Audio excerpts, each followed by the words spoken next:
प्रतापगढ़ की कुंडा विधानसभा सीट से विधायक और जनसत्ता दल लोकतांत्रिक के राष्ट्रीय अध्यक्ष रघुराज प्रताप सिंह उर्फ राजा भैया ने पश्चिम बंगाल के मुर्शिदाबाद में हुई हिंसा को सुनियोजित हमला करार दिया। मुर्शिदाबाद हिंसा को लेकर उन्होंने राजनीतिक दलों पर निशाना साधा।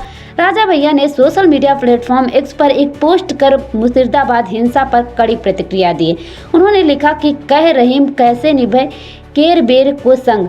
या तो सभी जानते हैं कि बिल संसद में पास होने के बाद धरा का कानून बन जाता है।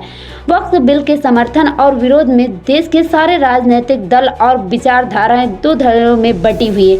पक्ष हो या विपक्ष, इतना तो सब मानेंगे कि पश्चिम बंगाल के मुर्शिदाबाद में जिस पिता और पुत्र की निर्मम हत्या की गई, जिनके घर दुकानें जलाई गई और लूटी गई, इतना ही नहीं जिन अल्पसंख्यक हिंदू औरतों बच्चों को जान और अस्मिता बचाने के लिए अपना घर गांव छोड़कर पलायन करना पड़ा, उनका वक्फ संशोधन बिल से कुछ लेना देना ही नहीं है।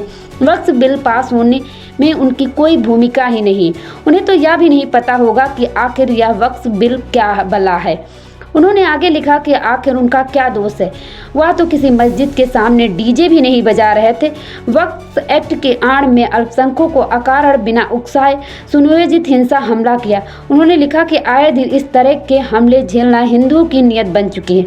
आखिर हिंदू कब और कहां तक भागे। बांग्लादेश में हिंसा के बाद तो ये सोचकर हिंदू भागे होंगे कि भारत में वह सुरक्षित रहेंगे, लेकिन अब यहाँ से भाग कर कहाँ जाएंगे। राजा भैया ने आगे लिखा कि संसद लेकर सड़क तक आए दिन संविधान लहराने वालों को भी याद रखना चाहिए कि संविधान शिल्पी बाबा साहब के संविधान में वक्फ नाम का शब्द ही कभी नहीं था, ना ही उसकी परिकल्पना में कोई औचित्य ही था।